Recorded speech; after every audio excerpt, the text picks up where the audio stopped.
My name is Janice Aria, and this is a book report for ADE 6966. I want to talk about The Inquiring Mind by Cyril O. Houle.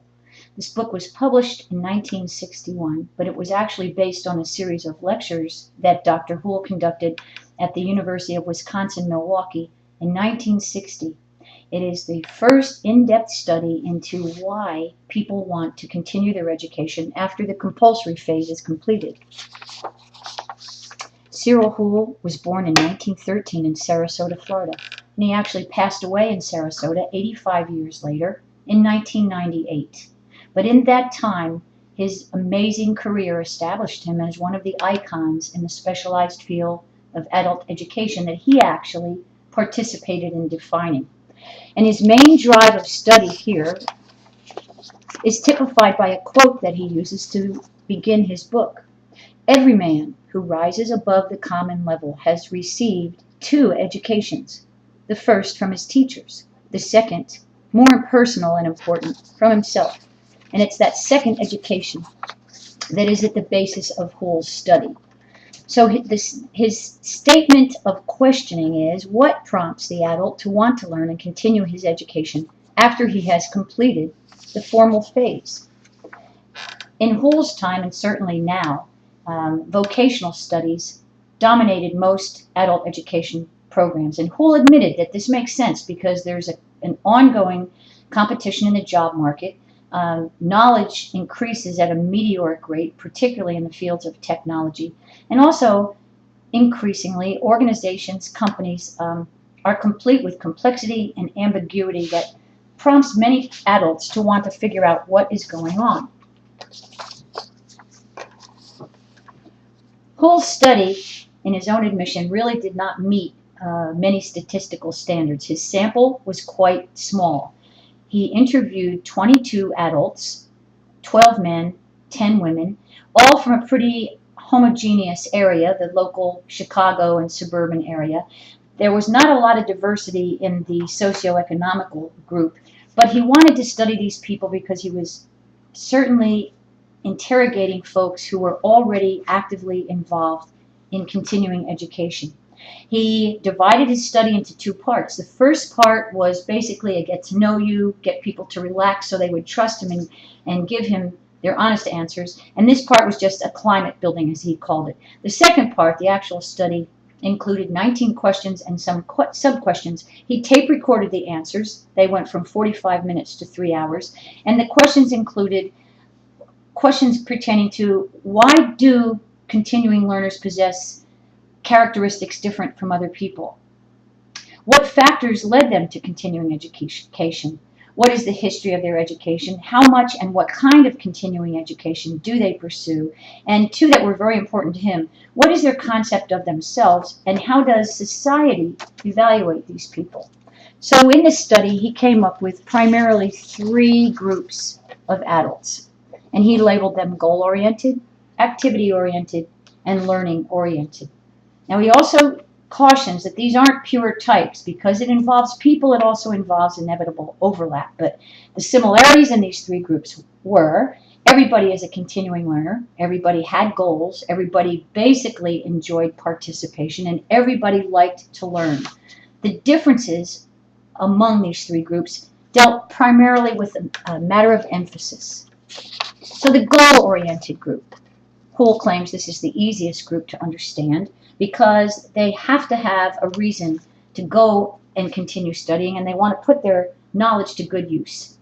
Their learning begins with the realization of a need, and it occurs in episodes throughout their lives. Very often, the learning is initiated when a resource becomes available. For instance, possibly a flyer goes up announcing pilot license training at the Lakeland Airport. The goal-oriented learner has an immediate use for their knowledge and puts it to immediate use.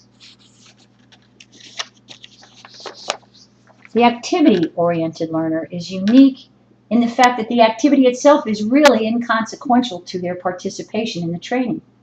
Houle said, "Loneliness leads many people to education," unquote.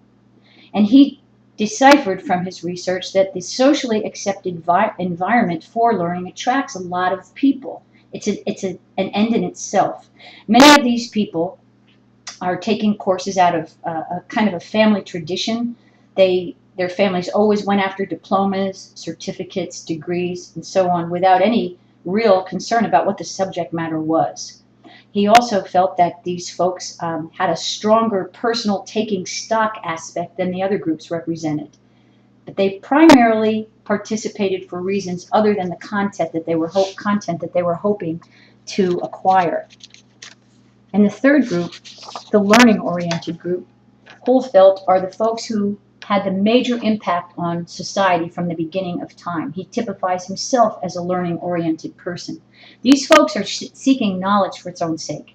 They have an ongoing desire to know. So the learning isn't episodic, it's constant, even though they do have goals and they seek the activity for the activity itself. A lot of these folks continue learning because for them it's fun. A lot of these folks were early readers and remain lifelong good readers. One of the participants that Hull defined as a learning-oriented person described himself as an inquiring mind, and that's where Hull got the title for his book. We can also imagine Hull's reference to people who change or permanently affect our culture by some leading lifelong learners, including Benjamin Franklin, Eleanor Roosevelt, Malcolm X, even Stephen King. The lifelong learner, and the reason to be a lifelong learner, was the driving question that prompted Hull to initiate this study. He decided that he wanted to shed lights on the patterns of continuing education. So he wanted to know, why would a person with all the complexities of their own life and the distractions continue in a formal learning pattern? He was concerned too with what he observed in many people, and he called this the death in life state. And he observed that a lot of these folks were extinguished by the cares of maturity. And he felt that adult education, continuing education, had so much to offer that why would people not pursue such an endeavor? So Hull certainly understands that he had a small sample size, and he tried to compensate for that as far as validity on building trust in these people and getting honest answers.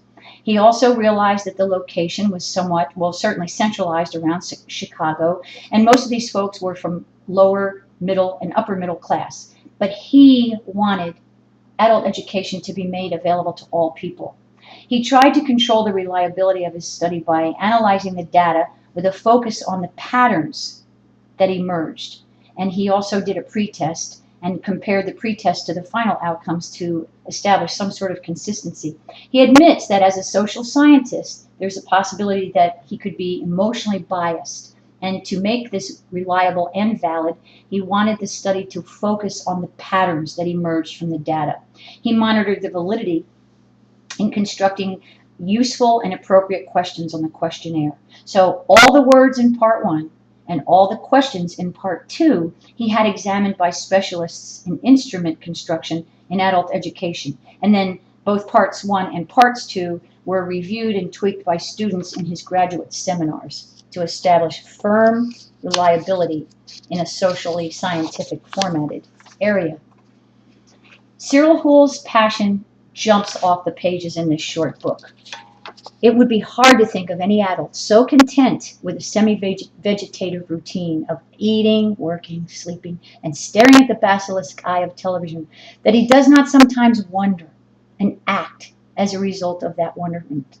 Cyril Hull believed that adult education offered so much to adults as a reward for hanging in there, as a reward for the endurance of becoming an adult. But he wanted this to be made available to everybody, not the small, narrow group that he studied. Adult education should be available to every demographic, every racial possibility. Everyone who wanted to should be able to pursue adult education.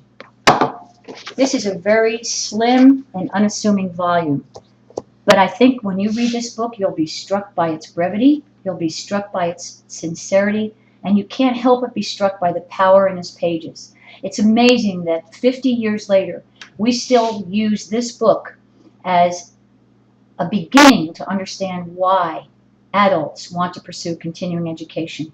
And for that and many other reasons, the inquiring mind emerges as a star in the lexicon of adult educational literature.